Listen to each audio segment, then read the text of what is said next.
Claro, daros cuenta, todo el mundo envidiaría a una persona así, a Luis Emilio.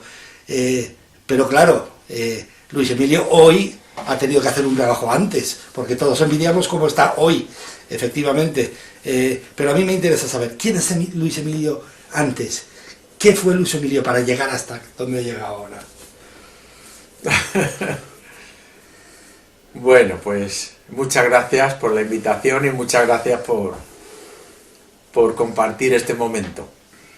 Que siempre compartir para mí es una palabra mágica, porque es compartirse, partirse en muchos pedacitos para entregarse desinteresadamente, que es lo más importante de todo.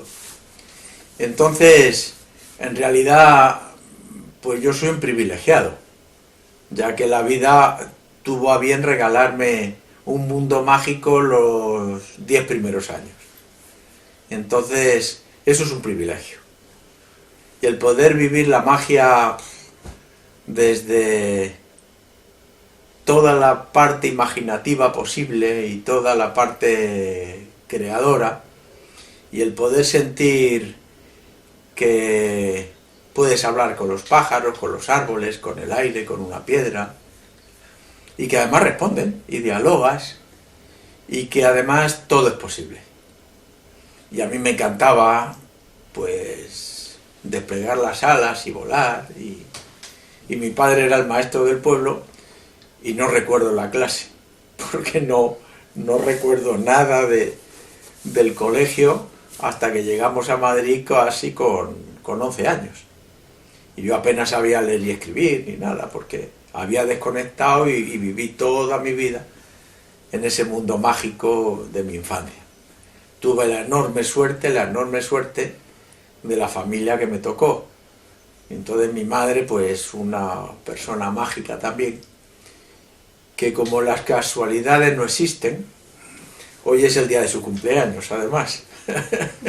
No sabes lo que me alegra que me digas eso. Hoy cumple, si estuviese aquí, claro, voló, No, está en otro sitio. voló muy pronto, porque ya hace muchísimos años que cambió de dimensión, no es que se fuera. Yo hoy cumpliría 98 años. Jolín. Nació en el 21. Y curiosamente, pues esa mujer nos hizo ver a los 3 hijos lo que era el mundo mágico. Y el mundo mágico en todas las dimensiones, el mundo mágico tanto en la forma de ver cada cosa insignificante de la vida, como en no dar importancia a nada de la vida. Y eso fue la infancia, un juego permanente donde pues la parte teatral, la parte musical, la parte plástica formó también parte de esas manifestaciones. O sea, entendámonos, lo digo porque hay mucha gente que todo el mundo mágico le ha sonado a chino y habrá dicho, este hombre con la edad que tiene ya se va un poco. No, está hablando de algo muy serio. Se ha descubierto, la ciencia ha descubierto que el ser humano tiene la capacidad de expandir la conciencia. Los niños nacen con la conciencia expandida y entonces ven el mundo mágico, o sea, ven lo físico, pero ven más. Entonces, ¿qué es lo que sucede? Que hay quien como él, y por eso lo dice y lo dice de corazón, se siente privilegiado porque le ayudaron a no cerrar. Nosotros, por desgracia o por gracia, llega un punto a los 7 años casi siempre, a partir de ahí, que de tanto de decir te sienta la cabeza, no es que la sientas, la acuestas. Y entonces él tuvo la suerte de que le ayudaron a darse cuenta de que eso era real, tan real o más como la vida misma, y es fascinante, por eso quería yo esta entrevista, porque es fascinante hablar con una persona ya de edad y que te esté hablando de lo que ven los niños, de ese mundo mágico, de que todo tiene sentido, de que todo tiene interrelación, de que cada cosa tiene su propia vida, aunque sea una piedra, y que desde ese punto de vida, si eres capaz de no juzgar, te puedes comunicar. Fascinante. Encantado. Sigue por donde quieras porque me parece fantástico. Pues dentro del mundo mágico es muy fácil llegar al mundo manifiesto, al mundo tangible. Al revés no, ¿eh? Al revés no.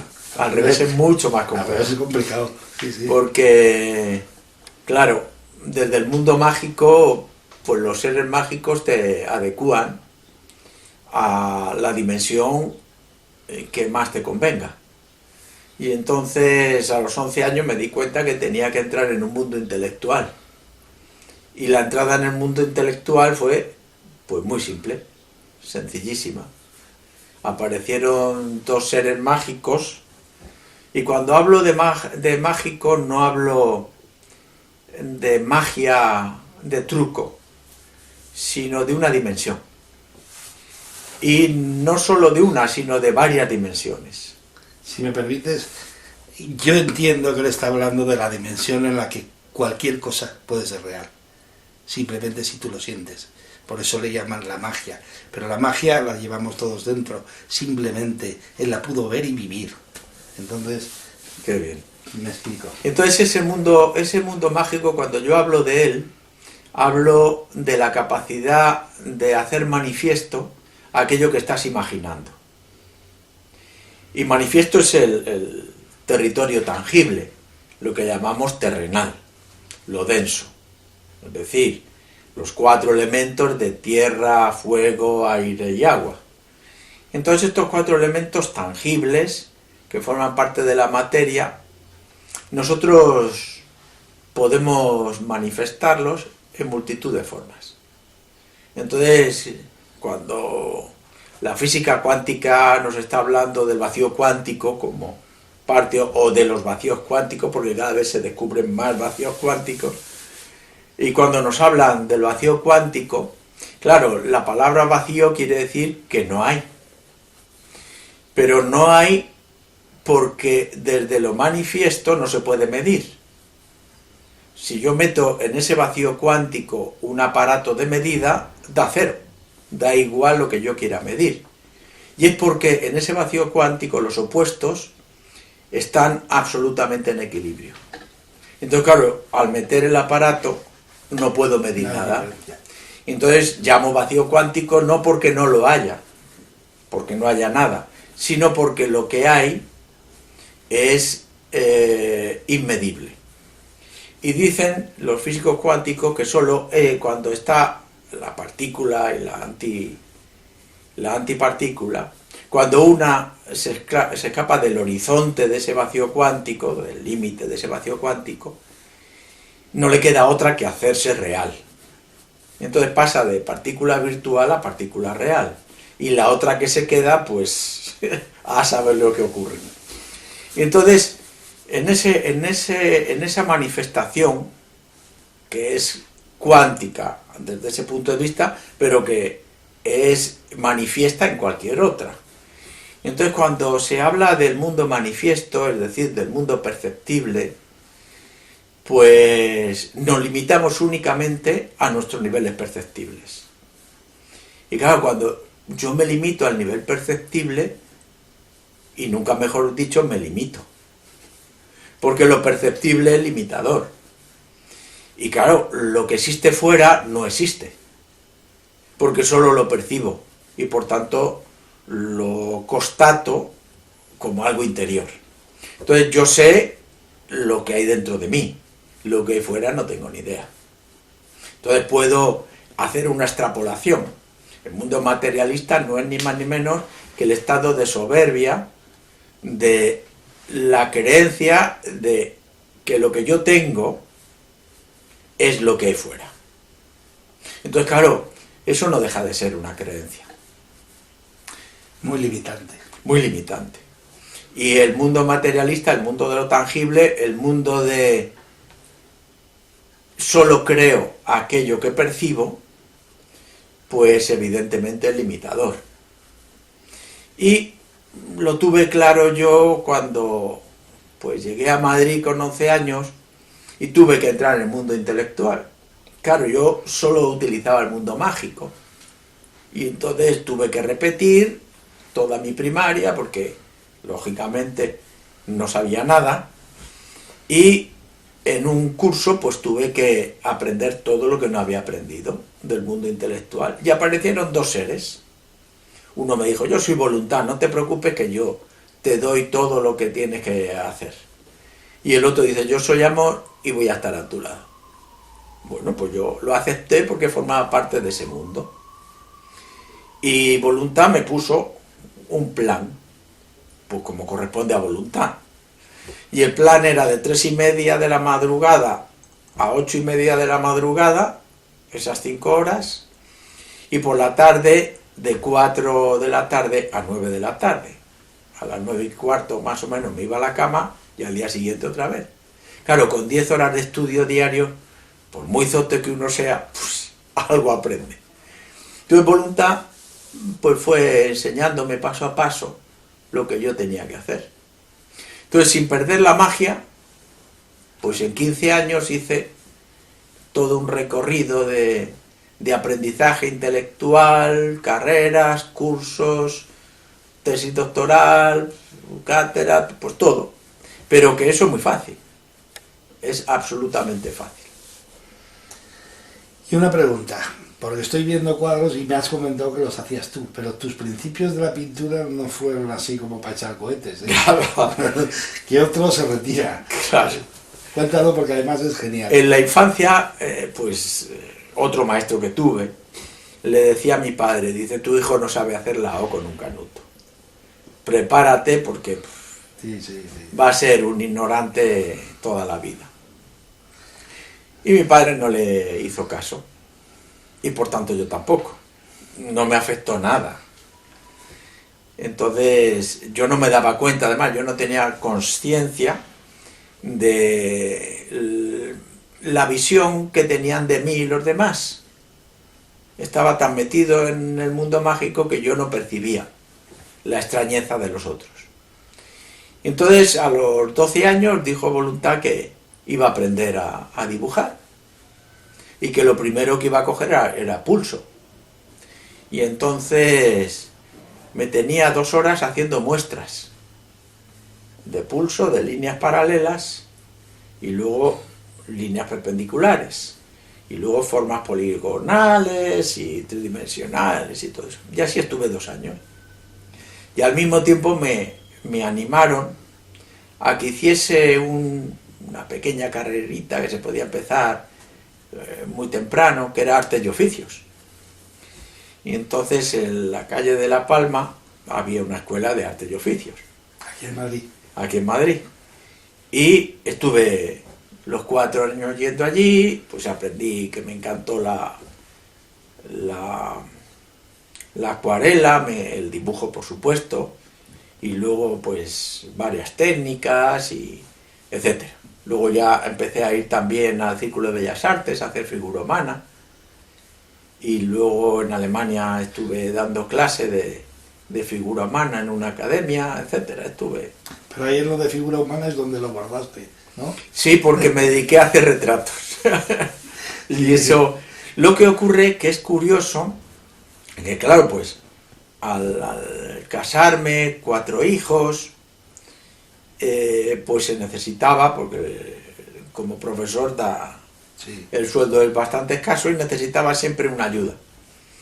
Y entonces la pintura siempre la hice o bien para hacer exposiciones, o bien para hacer retratos, o bien para hacer encargos de dibujos científicos y todo ello. Pero nunca había pintado y dibujado para mí. Y resulta que ahora, con este cáncer que la vida me ha regalado, pues ahora ese don que también me han regalado, del dibujo y la pintura, ahora estoy dibujando y pintando para mí. Efectivamente. No, pero yo te lo decía porque recuerdo, si no recuerdo mal, cuando empezaste a dibujar figuras humanas, algo vio el profesor que no le gustó mucho de las primeras figuras humanas que tú pintabas. Sí. Esa es una anécdota que es muy bonita para que veas la diferencia que hay. Tú, para ti era normal, pero él parece que no le gustó mucho, ¿no? Sí, no era figura humana, era cualquier dibujo. Sí. cualquier dibujo era muy extraño. Pero quizá a lo que te refieres sea que ya yo estaba casado y me dio pues experimentar a través de la meditación. Siempre me ha gustado mucho meditar. A través de la meditación siempre me ha gustado explorar y hacer viajes, eso que entre comillas, Sí. El viaje de la imaginación, y entre comillas llaman viajes astrales. Y entonces pues tuve experiencias de imaginación de eso que llaman bajo astral. Y ahí aparecieron pues figuras pétreas, figuras muy deformes y con un sufrimiento terrible. Y esas figuras pues yo intentaba comunicarme con ellas, pero evidentemente yo estaba en otra dimensión, ellos estaban en otra dimensión y no nos podíamos comunicar. No porque yo no quisiera, sino porque ellas no podían. Y entonces cuando salía de la meditación, pues me gustaba mucho hacer los dibujos y todo eso de esos monstruos. Sí, sí, sí. Y esos monstruos, en el libro este del cuento que escribió mi querida Consuelo, algunos de los monstruos salen ahí. Pero sí, llegué a hacer hasta una exposición de esos monstruos en el Palacio de Benacazón de Toledo. Y cuando salió la reseña en el periódico, el periodista dijo: Luis Emilio Oliver es un gran dibujante, pero elige temas un poco escabrosos. Claro, normal. Y bueno, pues bien. Es que yo leí una anécdota tuya y la voy a comentar, luego tú la amplías, porque seguramente la contaste en aquel momento y bueno, te tiene que venir otra vez. Que es cuando empezaste en el arte, el curso de pintura, empezaste a pintar una persona humana y claro, le dibujaste Laura. Y entonces el profesor dijo: chaval, Sí, eso fue muy al comienzo, muy al comienzo. Sí, por eso. Tenía yo 12 años. Sí. 12 años. Es que es para que, claro, tú estabas viéndolo y él no ve, claro. Tú con tu conciencia expandida lo estabas viendo todo, pero él, claro, él alucinó porque, y es una anécdota que me encanta porque además es muy divertida. Sí, es muy curioso porque, claro, ahora con el mundo científico, sobre todo un biofísico alemán, Popp, Sí. que se dedica a investigar todo el tema de los biofotones y del mundo cuántico dentro de los núcleos celulares, pues cada vez la ciencia está más convencida que somos más seres de luz que seres bioquímicos. Y de ahí que aparezcan tantas formas melanogénicas, de melanina, de eumelanina, en diferentes partes del sistema nervioso, en diferentes partes que no les llega la luz, en teoría. Entonces nuestro lenguaje luminoso es algo que está muy admitido desde el punto de vista científico, no tanto desde el punto de vista mecanicista, pero sí desde el punto de vista científico. La nueva ciencia lo tiene claro. Y que el ADN, por ejemplo, epigenético, tiene más un lenguaje biofotónico que un lenguaje, como quieren interpretar los mecanicistas, de interruptor o no interruptor, que es acortar demasiado una grandeza de aprendizaje de estructuras como es el ADN, que tiene unas formas de aprendizaje variopintas. Pero en realidad somos seres de luz.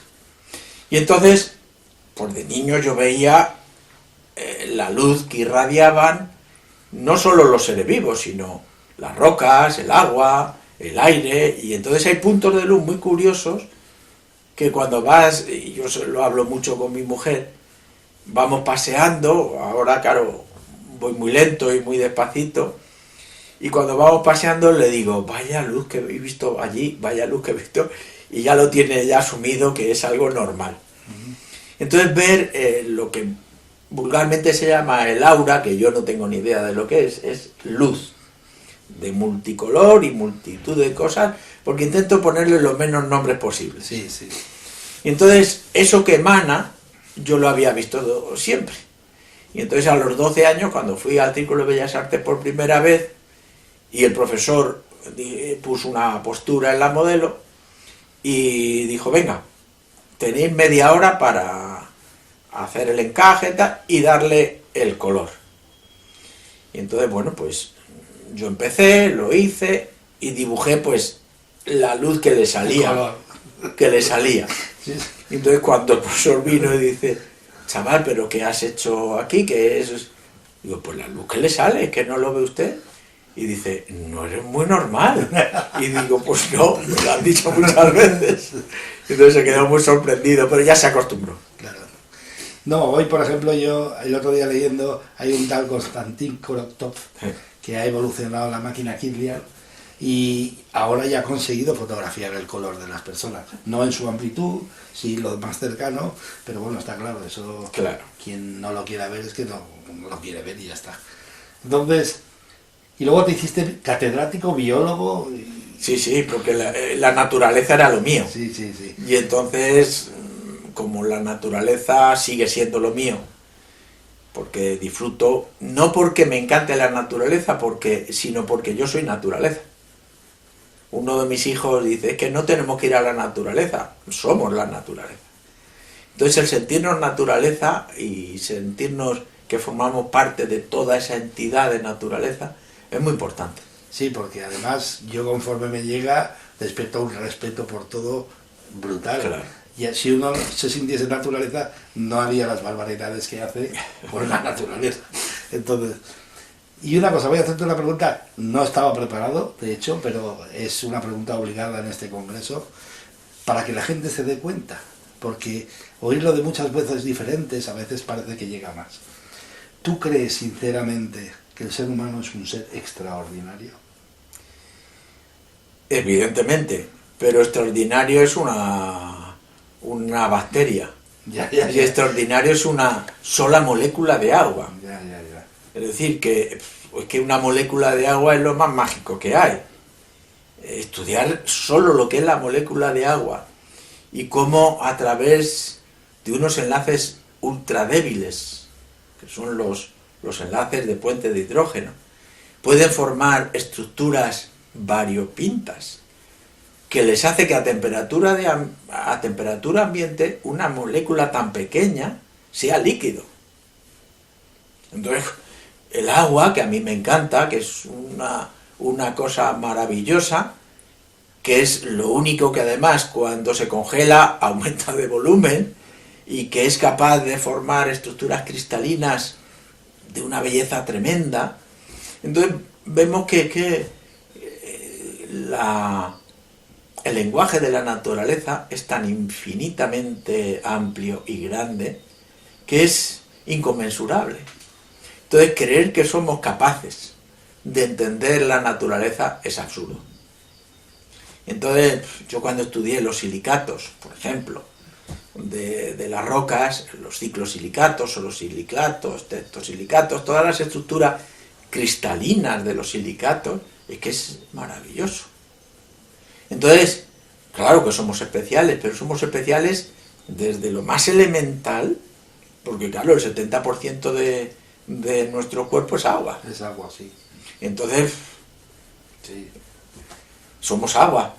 Y la luz del agua, es que es muy curioso que los microtúbulos que conectan el núcleo de la célula a través del citoplasma hasta la membrana para emitir los biofotones, esos microtúbulos están formados por 13 cadenas de lo que llaman dímeros, de dos estructuras, pero que son magnéticamente diferentes. Y es un electroimán. Entonces tienen una estructura líquida y tienen una vaina de agua. Y curiosamente, a través de esos microtúbulos y de esa vaina de agua, se transmiten, como si fuesen grandes conductores, todos los biofotones que nacen del núcleo. Entonces, claro, si es que es impresionante. Es apasionante, sí. Claro que somos maravillosos, pero es que la solo contemplar algo ya es maravilloso. tan pequeño como es una molécula de agua, que creemos que es tan pequeño, o una molécula de oxígeno, el O2 de la atmósfera, o el hidrógeno simple, el H2, es que el hidrógeno es de una belleza impresionante. Entonces, Gracias a Dios, hoy se puede valorar lo del agua por los trabajos que hizo Masaru Emoto, Claro. que ahí de alguna forma es donde se ve lo que tú estabas hablando de la cristalización del agua. ¿Tanto le influye las emociones a la naturaleza? Claro. El mundo emocional, que es mi pasión. Sí. Mi pasión es el mundo afectivo emocional. Y en concreto cómo el amor se engrana dentro del mundo afectivo emocional. El mundo afectivo emocional, que así me gusta llamarlo, porque tiene una base emocional, que es fisiología pura, con 4 emociones básicas, que es miedo, ira, tristeza y alegría. Entonces, curiosamente, el miedo y la ira se sienten infradiafragmalmente, es decir, que son viscerales.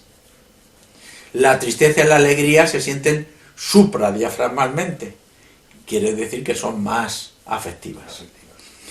Pero que las 4 emociones son fundamentales y no hay que despreciar ninguna ni valorar ninguna, porque en realidad cuando trabajamos la unión de los opuestos, todo está formado en esta dimensión por opuestos. Sí. Y el trabajo de elevación es llegar a comprender los opuestos y unirlos en la misma moneda, Sí. sabiendo que uno es complementario del otro.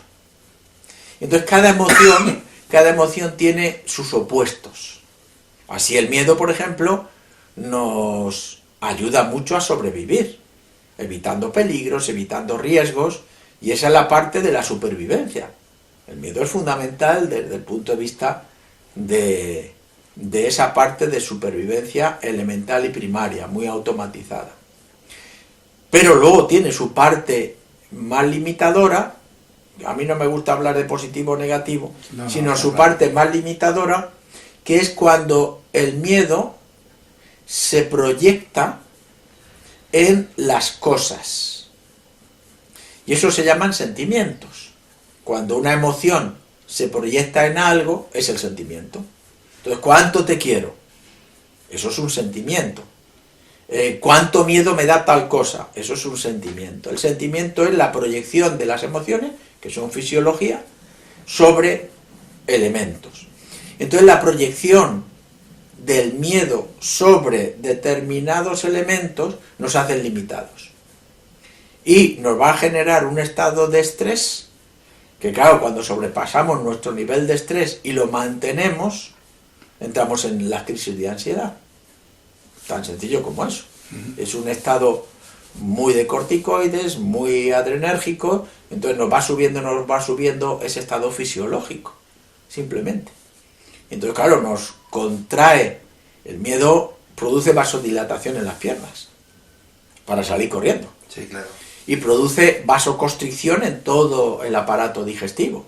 Por eso corta la digestión, en las mujeres corta la menstruación, relaja esfínteres, por eso nos cagamos y nos meamos de miedo.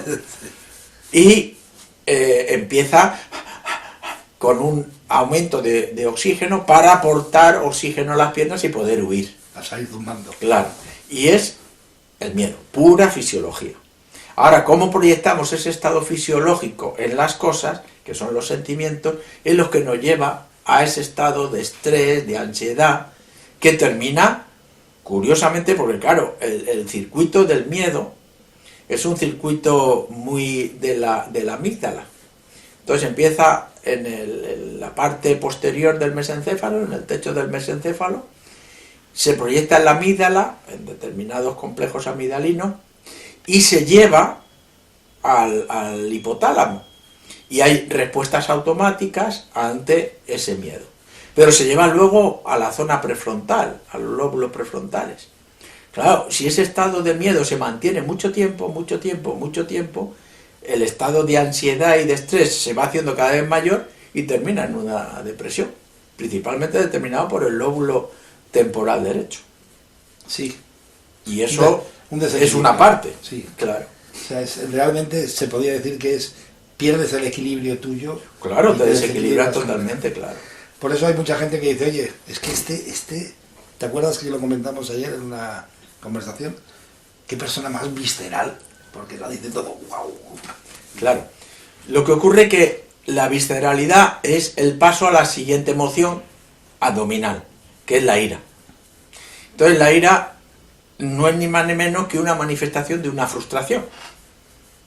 Y es cuando el miedo no puede acaparar ese apego, esa creencia, esa necesidad en la cual se ha proyectado la emoción del miedo y estamos sujetos permanentemente a esa defensa.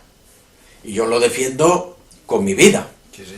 Porque yo defiendo todo lo que me da falsas seguridades, las defiendo porque me cubre mi miedo. Sí. Vamos, no pierdes la razón ni aunque te Eso es. ni aunque te ahogues.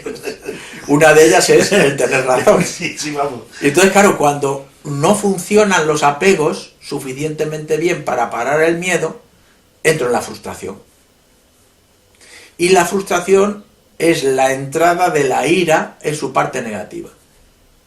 Entonces, claro, empleo la ira, la agresividad, para defender el apego. Sí, como si fuese una válvula de presión. Eso es. Si la ira no saliese, se reventarías por dentro. Claro.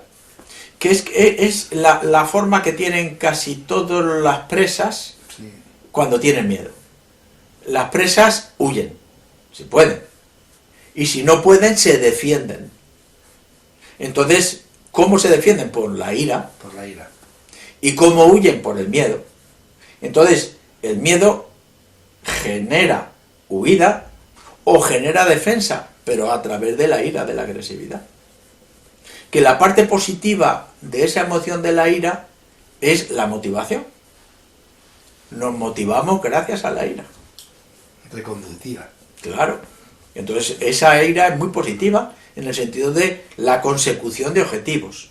Es decir, si realmente las empresas tuviesen conciencia de ello, el poner los planes de obtención de objetivos dentro de la empresa y motivarles, pues se darían cuenta que no es ni más ni menos que estimular la ira positiva en todo el grupo de trabajo. Para conseguir los objetivos. Claro. Yo tampoco creo en eso del bien y el mal, ni positivo ni negativo. Claro. Y de hecho, estoy convencido que solo existe una cosa. Todo está en la misma línea, existe la dualidad, un lado y el otro, pero solo existe, para mí, lo que es real y lo que le falta. ¿Me explico? El odio es una falta de amor. Pero como hemos de ponerle un nombre, le ponemos el odio. Pero si lo midieses en una regla, amor total sería el 100%, por decir de alguna manera, y el odio sería que le falta el 98-99% de amor en todo lo que haces. Y así con todo. Entonces, evidentemente, las cosas son juegos de dos. Y en nuestra vida las cosas son juegos de dos, evidentemente. Me ha encantado, me ha parecido genial que lo puedan oír, cómo se expresa la evolución a nivel de los sentimientos. Y me ha encantado la última parte sobre todo, que es la reconducción de las cosas negativas en algo positivo. Claro. Que es, por decirlo de alguna forma, porque no hay palabras para definir si positivo o negativo, pero me refiero a reconducir una, digámoslo así, una emoción perjudicial para uno mismo, si la mantiene, y reducirla en algo positivo, me ha parecido genial. Pues La maestría de uno es eso, quizá. Claro, la negatividad para mí está en el no disfrute de lo que haces. Y la positividad está en el disfrute de lo que haces. O disfrutas o no disfrutas. Y es muy curioso. Disfruto, que quiere decir sin fruto. Sin expectativas. Por tanto, sin expectativas, hago esto porque me lo paso de maravilla. Y entonces no tengo ninguna expectativa de nada. Entonces la palabra disfruto es que es de una belleza tremenda.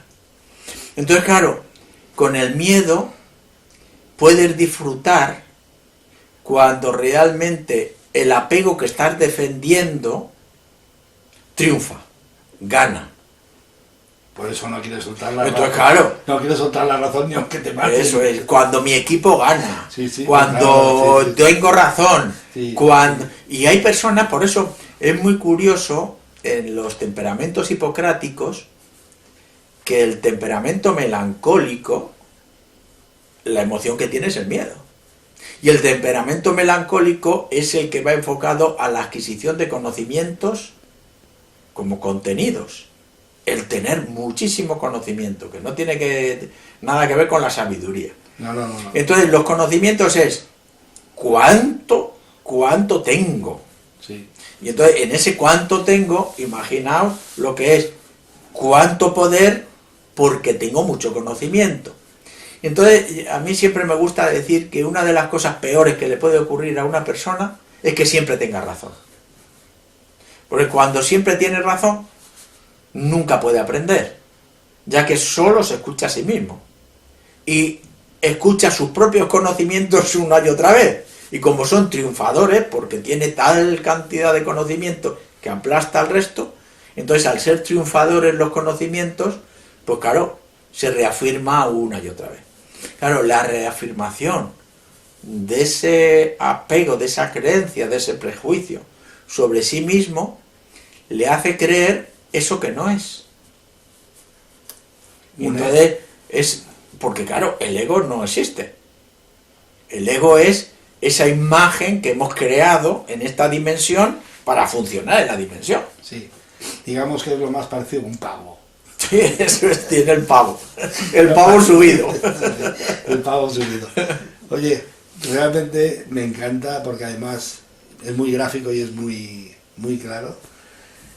Y quería comentarte, ahondando sobre todo ello, entonces la maestría, por decirlo de alguna forma, el despertar o el crecer, evolucionar, consiste en canalizar voluntariamente todas esas emociones para un fin mejor, ¿no? Se podría decir así. Claro. Evidentemente, cuando sobrepasamos el diafragma y llegamos a la tristeza y a la alegría, hemos dado un paso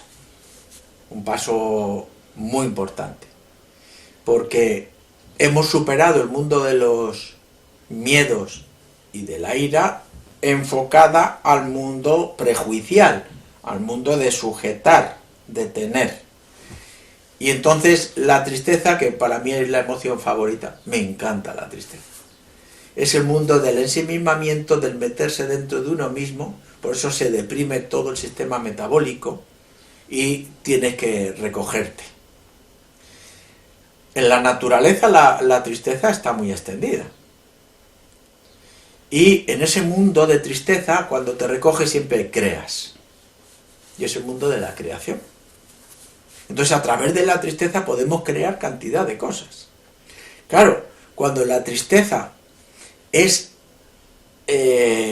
vamos a llamarle, esclavizada por el miedo o por la ira, entonces entras en la pena, en la autocompasión, que nada tiene que ver con la creatividad de la tristeza. No. Es el otro polo de la tristeza. Entonces el otro polo de la tristeza, que es la pena, ese victimismo del no puedo, no soy capaz, no es ni más ni menos que cuando al meterte dentro de uno mismo, lo que buscas es el reconocimiento de tu propio sufrimiento, de tu propia invalidez.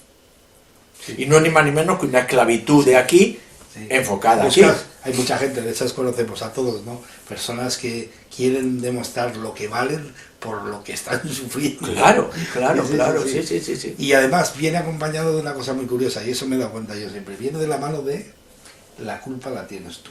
Claro. Si no fuese por ti, yo sería el rey del mambo, ¿sabes? Sí. Y, o la vida, me refiero. Que nunca el control y el dominio está dentro. Siempre la culpa la tienen todos los demás. Sí, pero es que en el mundo del miedo y el mundo de la ira es muy curiosa porque, claro, son exculpadoras y buscan la exculpación. El miedo a través de qué terrible es todo. Sí. Y tengo que proteger las casas, mi vida y todo lo habido y por haber, porque claro, todo el mundo es muy malo. Y la ira es, me tengo que defender contra ese mundo tan malo. Entonces lo malo está afuera. Y yo soy una víctima de ello. Espera. Vivir así es terrible. Si me permites que te añada una cosa, porque es curioso, como la divinidad persiste aunque no lo creamos, que es, y qué bueno soy yo. Claro. Todo es malísimo con lo bueno que soy yo, ¿sabes? Pero es que eso forma parte del ego que vamos fabricando. Y el ego que vamos fabricando es aquello que me es más rentable. Entonces la rentabilidad en el ego es fundamental.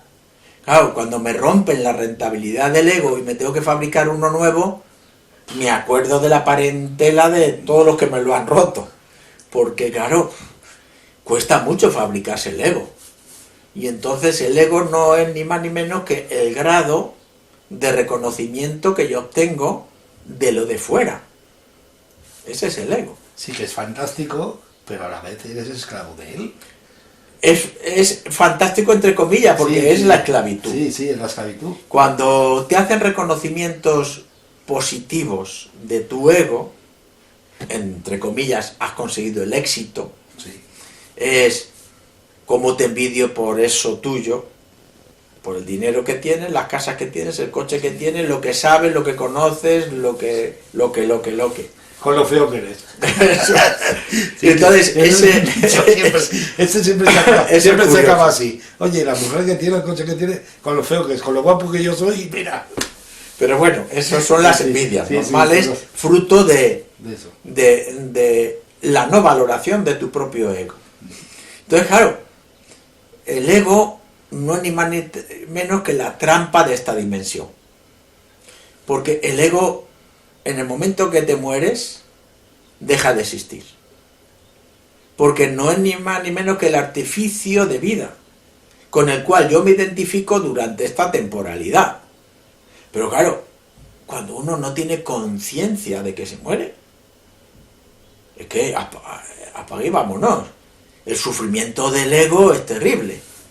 Mientras que si sabemos que nos vamos a morir al día siguiente, o si es que ¿cuántas personas se mueren al día? Pues muchas. Muchísimo. ¿Y cuántos se acuestan y no se levantan al día siguiente? Pues muchos. Muchísimo. Y no tenemos conciencia de ello, creemos que somos eternos. Pero eso pasa lejos de mi casa. Claro, a mí no. Entonces la muerte es una cosa muy importante, sabiendo que además no vas a una dimensión diferente, sino que la dimensión te la tienes que haber fabricado en esta. Es decir, que no vas al cielo, sino vas a la capacidad de cielo que tú tienes que para Vas al fabricarte. mismo sitio que tú te has fabricado. Claro. Entonces, eso, cuando se pierde de perspectiva, claro, el desconcierto, que es, yo me identifico única y exclusivamente con mi ego. Punto. Con lo cual la espicho y sigo agarrado al ego. ¿Por qué? Pues porque es con lo único que me identifico. Y como no haya perdido la relatividad del ego y me dé cuenta que tengo que hacerme mucho más trascendente, pero desde un punto de vista, si queremos, hasta científico, no solo espiritual, Sí, sino... se puede decir que energéticamente. Eso es, energéticamente darnos cuenta que somos seres de luz y que como seres de luz tenemos que dar luz y acostumbrarnos a dar luz. Porque es curioso, aquí el ego es muy curioso. Yo me cojo mi ego y digo, todo esto forma parte de mi ego. Y digo, mi familia, mi casa, mi. Y nadie entra en ese ego si yo no lo permito, porque eso es mío. Mientras que en la dimensión celestial, yo fabrico mi cielo.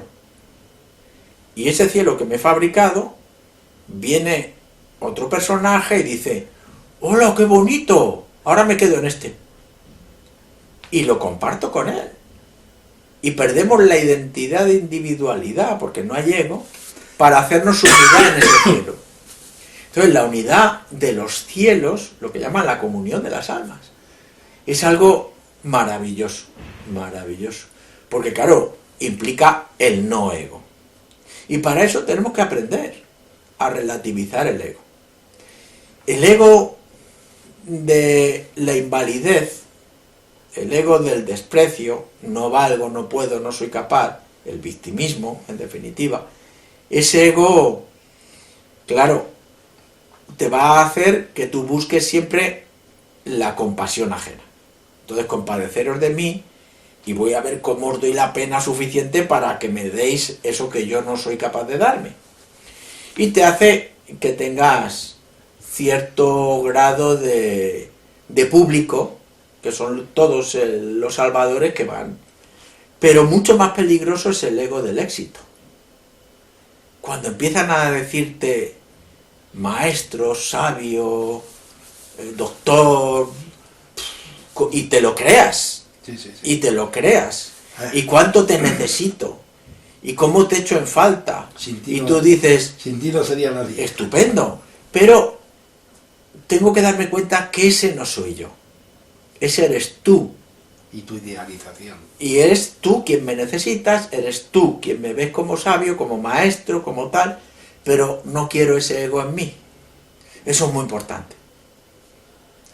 Recuerdo una frase, perdona que te interrumpa, que me encantó, la hemos comentado esta mañana viniendo, porque teníamos rato para charlar, y decías, cuando yo, porque además, dice, los identifico enseguida, cuando yo veo acercarse a uno de esos que él se lo creyó exitoso, maestro y tal, y te voy siempre con zapatillas de deporte, ¿a qué no sabéis por qué? Para salir corriendo. Sí. Y eso me encantaba porque, digo, es verdad, tiene toda la razón. Es que cuando te encuentras con un personaje, con un ego exaltado, de maestro, de sabio, te dan unas plastas de mucho cuidado. Y entonces, claro, te tienes que callar para escucharle. A mí no me importa si lo que dicen, sí, pues tienen una información científica, que hay muchos que científicamente son muy, muy importantes cuando tienen un conocimiento grande. Pero claro, cuando se pasan 2 horas sí, argumentando todos esos conocimientos, ya te da gusto darle sí, al apagar y decir, vale, ya me has cansado. Sí. Porque además suelen tener una cosa en común, y es que tienen la lengua muy ávida, pero los oídos taponados, sí, porque solo hablan ellos. O sea, yo he conocido a personas de esas en el que ya últimamente huyo como tú, porque solo es un juego de frontón, solo hablan ellos, te lanzan la pelota, rebota y tú parece que estás ahí de pared, porque ni siquiera te dejan opción en dirigir una palabra, y de verdad que esos son terribles. Y algo que me ha encantado, porque lo has comentado, y aquí tenemos invitados a Mikel Izarralde y a otras personas, y ellos aún tienen la capacidad de tener expandida la conciencia y ven el otro lado, por decirlo de alguna manera, que ellos dicen exactamente lo mismo que tú, que la gente cuando pasa al otro lado sigue haciendo lo mismo que hacía, y hay gente que se queda enganchada porque tiene una muerte violenta, muy rápida, y se queda enganchada haciendo lo mismo que hacía, yendo al trabajo, haciendo lo mismo, porque ignora que realmente se murió. Sí. Y entonces me ha llamado la atención por eso, porque ves, son coincidencias que vienen por fuentes diferentes, que empiezas a darte cuenta que algo hay más, ¿no? ¿Tú crees que a esta generación le haría falta de verdad una actualización de información? Vamos, que estamos con un PC funcionando con un programa del año 57. Yo creo que, yo no sé lo que necesita cada uno, pero lo que necesite cada uno que se lo busque. Ya. Y muy importante es que no creamos que vamos a peor, tampoco creamos que vamos a mejor, simplemente vamos. Sí. Y sí que casi todo es cíclico. Y así como pasó en Egipto, pasó luego en Grecia, pasó en Roma, pasó con el gran imperio hispano y está pasando ahora. Entonces yo no sé lo que va a pasar. A mí cuando, que me encantan los programas de ciencia que te van diciendo la posibilidad que hay que un meteorito estampe o que el cambio climático, pues sí que me preocupa poco. No iba por esa línea la pregunta.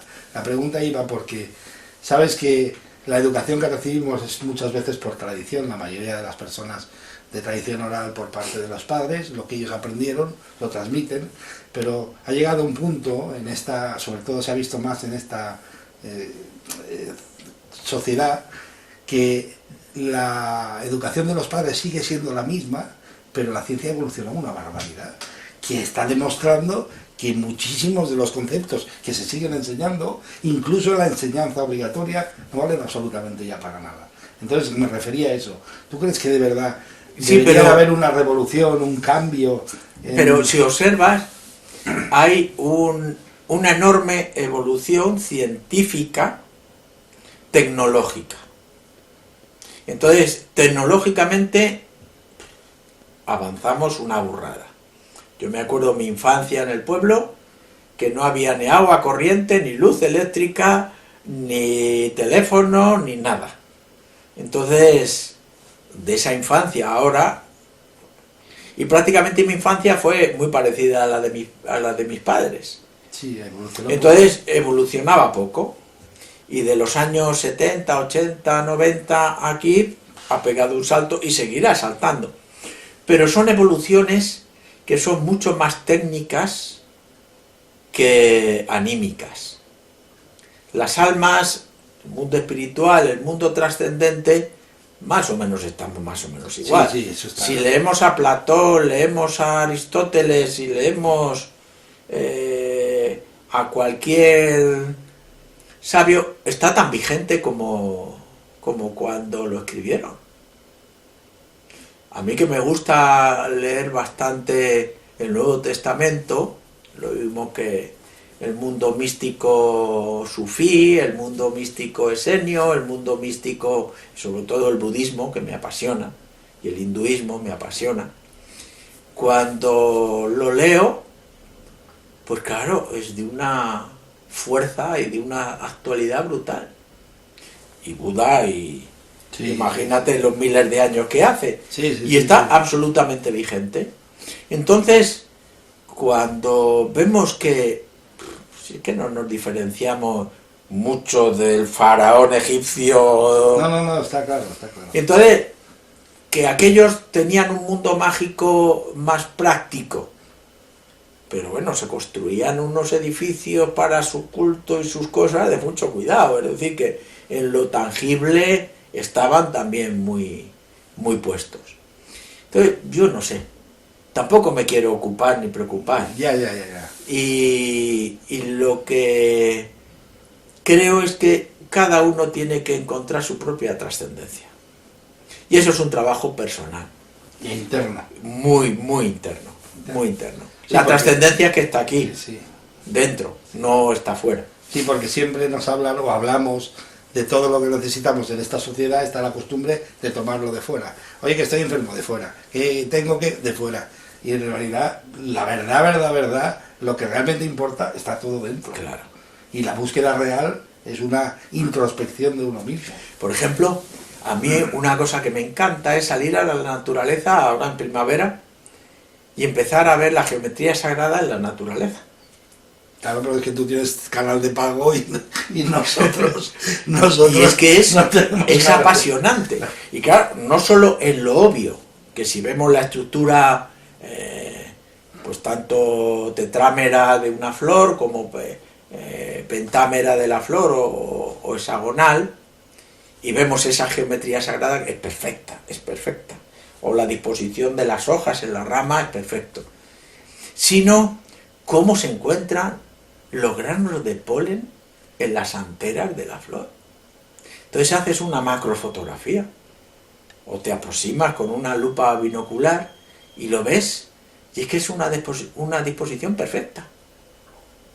O cuando lees un trabajo preciosísimo de un biofísico que relata cómo una judía, lo primero que emana cuando se pone en agua es la radícula, la raíz.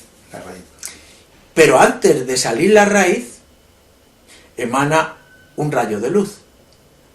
Ah, claro. Y ese rayo de luz que emana de esa judía que dice que voy a echar la raíz, prepararos, va dirigida a las micorrizas, a los hongos. Y entonces le pide permiso a los hongos para que estén preparados y se unan a los pelos absorbentes de esa raíz y formen toda la estructura de micorriza para poder hacer la absorción correcta, porque si no se seca la semilla. Entonces, eso es de una belleza. Claro. Pero vivimos en un mundo, y tú lo sabes, que aparece una mariposa y en lugar de quedarte asombrado viendo, haces, aparte aquí tengo mucha faena, Sí. muchas cosas que hacer. Sí. No me distraigas, que tengo prisa. Que tengo prisa, sí. ¿A que sí? Sí. Bueno, es fascinante. Yo no sé si te cansas, me lo dices y cortamos. Cuando tú digas. Porque no sé el tiempo más o menos que llevaremos. Pues llevas... Como lo puedo cortar todo esto, 55 minutos. pues ya vamos a terminar, sí, no te quiero cansar. Bueno, ha sido un placer, estamos llegando al final. Gracias, Luis Emilio, por tu hospitalidad y por recibirnos aquí en tu casa. Y sí que quiero hacerte algo que tampoco estaba pensado. ¿Tienes algo que contar? Lo último que quieras que la gente se lleve a casa. ¿Algún tip, alguna consejo, algún mensaje, algo que le sirva para cuando en un momento dado lo necesite, que se acuerde de ello? Yo soy poco dado a esto, poco dado al consejo. A mí cuando me dicen, oye, ¿y cómo una persona se hace buen terapeuta? Y yo siempre le digo, abriendo los oídos y aprendiendo a hacer así, con una atención amorosa extrema. Entonces, la palabra no vale. Vale aquello que tú reflejas a la otra persona, de la otra persona, y lo reflejas con amor. Entonces, cuando alguien viene a ti y te dice, me encuentro mal, sufro, y tú le dices, cuéntame, te escucho. Y cuando va hablando, tú le vas escuchando y ves que dice algo positivo de ella. Eso se lo reflejas con todo el amor. Y dices, pero si esto es tuyo, y es maravilloso. Ah, pues sí, no había caído. Y le sigues escuchando. Y sigue contando su sufrimiento. Y de repente te cuenta otra cosa maravillosa suya. Dices, si esto es tuyo, si es maravilloso. Ah, pues es verdad. Esa persona, después de estar hablando una hora, y tú solo haber hecho y escuchar y reflejar, al final te dice, muchas gracias, no te puedes imaginar lo que me has ayudado. Y no has hecho nada, solo has sido un buen espejo, un espejo amoroso. Y yo creo que eso es muy bueno que nos entrenemos en ello, porque eso no es automático. Lo automático es cállate tú y escúchame a mí. Sí. Entonces, aprender a callarse y a escuchar amorosamente al otro para reflejarle todo aquello positivo que el otro tiene, creo que sería un entrenamiento amoroso, maravilloso para la sociedad. Incluso lo podemos empezar en la relación padres-hijos, en la relación familiar, en la relación con los amigos, simplemente a escuchar para descubrir aquello que me parece fantástico, bueno para ti. Fijaros qué consejo, os invito a ponerlo en práctica porque realmente creo que es espectacular, de verdad, lo siento así, y dejemos de hacer aquello de te cuentan algo y tú, bah, eso no es nada. Bueno, eso, anda que yo, madre mía, eso que me cuentan, eso me pasó hace 8 años, pero ahora dejemos de hacer eso porque no sirve para nada y realmente lo que haces es cortar la relación. Creo que es fantástico lo que él ha comentado, no tienes que decir nada ni hacer nada, simplemente ponerte en situación de amor y reflejar lo bueno que él tiene como si estuviese mirándose en un espejo. me ha parecido magistral. Luis Emilio, me encanta. Gracias. He estado muy divertido tomando un café virtual que luego se hará real, pero tomando un café virtual. Y ha sido fenomenal. Os invito a que lo escuchéis porque ha sido fantástico. Gracias. Muchas gracias. Gracias por todo, Luis Emilio, y nos vemos en las próximas. Y en muchos sitios. Os invito a volar.